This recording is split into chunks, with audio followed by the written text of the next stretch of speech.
கன்னி தமிழும் சொல்லும் வார்த்தை அம்மா அம்மா கருணை தேடி அலையும் உயிர்கள் உருகும் வார்த்தை அம்மா அம்மா எந்த மனதில் பாசம் உண்டோ அந்த மனமே அம்மா அம்மா இந்த கனவை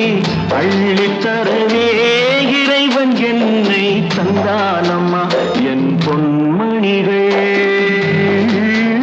ஏன் தூங்கவில்லை செல்ல கிளிகளாம் பள்ளியிலே செவ்வந்தி பூக்களாம் தொட்டிலே என் பொன்மணிகள்